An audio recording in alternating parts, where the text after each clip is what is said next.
സർവശക്തനായ ദൈവത്തിൻ്റെ അതിപരിശുദ്ധ നാമം അതിയായി മഹത്വപ്പെടുമാറാകട്ടെ.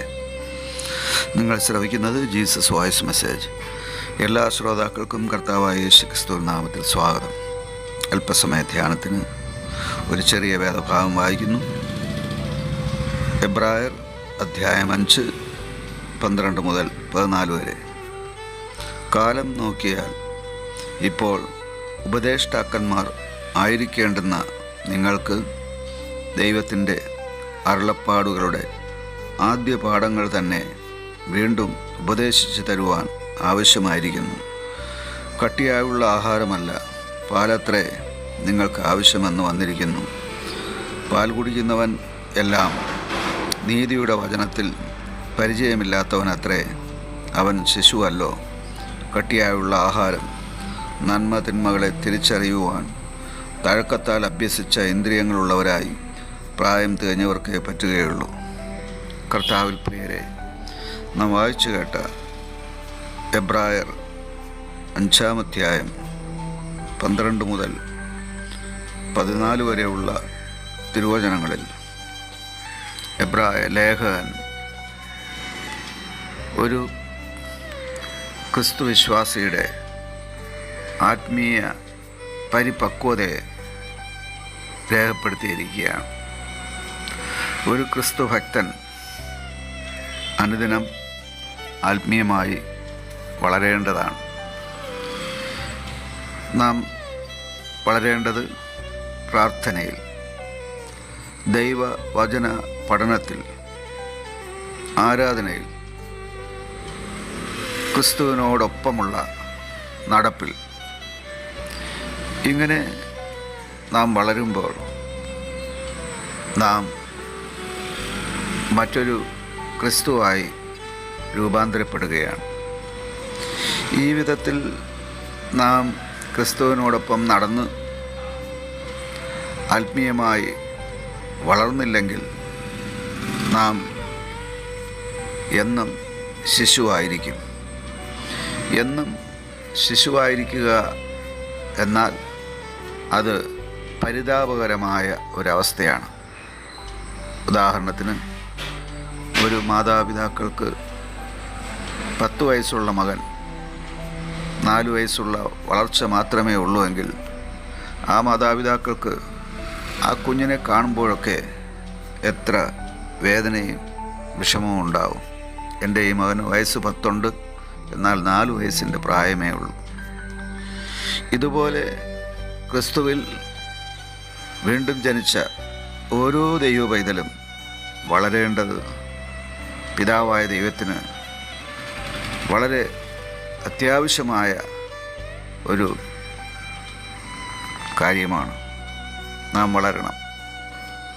വളർച്ച ദൈവത്തിൽ നിന്നാകുമ്പോൾ അത് നിലനിൽക്കുന്ന അഭിവൃദ്ധിയായി മാറുവാനിടയാകും. വളരാത്ത ജീവിതം തളരുന്ന ജീവിതമാണ്. ആത്മീയ ജീവിതം വളർന്ന് പന്തലിച്ച് വലിയ വൃക്ഷമായി തീരുന്ന അനുഭവമാണ്. പഴയ നിയമത്തിലെ യോസേഫിനെ കുറിച്ച് ഒരു വേദഭാഗത്ത് രേഖപ്പെടുത്തിയിരിക്കുന്നത് അവൻ ഫലപ്രദമായ ഒരു വൃക്ഷമെന്നാണ്. ഒരു വൃക്ഷത്തിൽ നിന്ന് എന്തെല്ലാം നന്മകളാണ് മനുഷ്യന് ലഭിക്കുന്നത് നമുക്കറിയാം. അതുപോലെ നാം കുടുംബത്തിലും സഭയിലും സമൂഹത്തിലും സമസ്ത മേഖലയിലും നാം ഫലകരമായ വൃക്ഷം പോലെ ആയിത്തീരുവാൻ ഒരു വളർച്ച അത്യന്താപേക്ഷിതമാണ്. വളരുവാൻ ഒരു വൃക്ഷത്തിന് നല്ല അനുകൂല കാലാവസ്ഥയും വെള്ളവും വളവും മറ്റു പരിചരണവും ആവശ്യമായിരിക്കുന്ന പോലെ ഓരോ ദൈവപൈതലിനും ദൈവത്തോടുള്ള ബന്ധം, ദൈവത്തോടുള്ള നടപ്പ്, പ്രാർത്ഥന, ആരാധന, വചനപഠനം, വചനപ്രകാരം ജീവിക്കുവാൻ, പരിശുദ്ധാത്മാവിനെ അനുസരിച്ച് നടക്കുവാനുള്ള സമർപ്പണം, ഇതെല്ലാം അത്യന്താപേക്ഷിതമാണ്.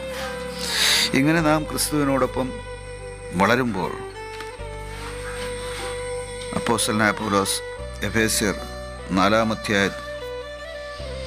14-15 തിരുവചനങ്ങൾ എഴുതിയിരിക്കുന്നത് പോലെ അങ്ങനെ നാം ഇനി മനുഷ്യരുടെ ചതിയാലും ഉപായത്താലും തെറ്റിച്ചു കളയുന്ന തന്ത്രങ്ങളിൽ കുടുങ്ങിപ്പോകുവാൻ തക്കവണ്ണം ഉപദേശത്തിൻ്റെ ഓരോ കാറ്റിനാൽ അലഞ്ഞു ഉഴലുന്ന ശിശുക്കളായിരിക്കാതെ സ്നേഹത്തിൽ സത്യം സംസാരിച്ചുകൊണ്ട് ക്രിസ്തു എന്ന തലയോളം സകലത്തിലും വളരുവാൻ ഇടയാകും. ഈ വചനങ്ങളാൽ സർവശക്തനായ ദൈവം നിങ്ങളെ സമൃദ്ധിയായി അനുഗ്രഹിക്കുമാറാകട്ടെ. ആമേൻ.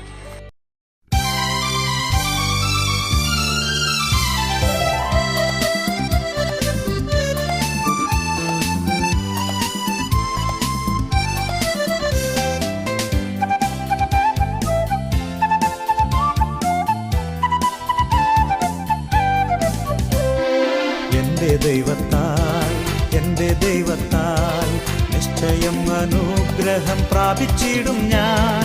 തൻ്റെ വചനം പോലെ ഞാൻ ചെയ്യും, തൻ്റെ വഴിയിൽ തന്നെ നടക്കും. എൻ്റെ ദൈവത്താൽ നിശ്ചയം അനുഗ്രഹം പ്രാപിച്ചിടും ഞാൻ.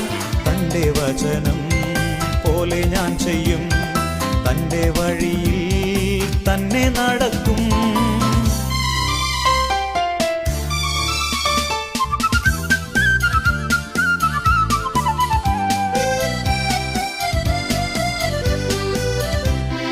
ദേശത്തിൽ ഞാൻ അനുഗ്രഹിക്കപ്പെടും, ജോലിയിൽ ഞാൻ അനുഗ്രഹിക്കപ്പെടും. ദേശത്തിൽ ഞാൻ അനുഗ്രഹിക്കപ്പെടും, ജോലിയിൽ ഞാൻ അനുഗ്രഹിക്കപ്പെടും. എൻ്റെ വീട്ടിൽ ആഹാരം കുറയുകില്ല, ആവശ്യങ്ങളൊന്നുമേ മുടങ്ങുകില്ല. എൻ്റെ വീട്ടിൽ ആഹാരം കുറയുകില്ല, ആവശ്യങ്ങളൊന്നുമേ മുടങ്ങുകില്ല. എൻ്റെ ദൈവത്താൽ നിശ്ചയം അനുഗ്രഹം പ്രാപിച്ചിടും ഞാൻ. തൻ്റെ വചനം പോലെ ഞാൻ ചെയ്യും, തൻ്റെ വഴിയിൽ തന്നെ നടക്കും.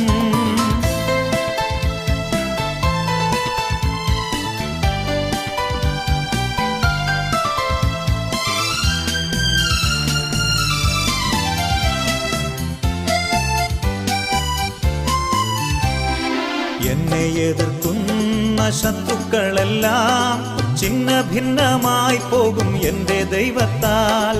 എന്നെ എതിർക്കുന്ന ശത്രുക്കളെല്ലാം ചിന്ന ഭിന്നമായി പോകും എൻ്റെ ദൈവത്താൽ. എൻ്റെ ആരോഗ്യം ദൈവദാനമല്ലോ, എൻ ശരീരവും അനുഗ്രഹിക്കപ്പെടും. എൻ്റെ ആരോഗ്യം ദൈവദാനമല്ലോ, എൻ ശരീരവും അനുഗ്രഹിക്കപ്പെടും. എൻ്റെ ദൈവത്താൽ നിശ്ചയം അനുഗ്രഹം പ്രാപിച്ചിടും ഞാൻ. തൻ്റെ വചനം പോലെ ഞാൻ ചെയ്യും, തൻ്റെ വഴിയിൽ തന്നെ നടക്കും.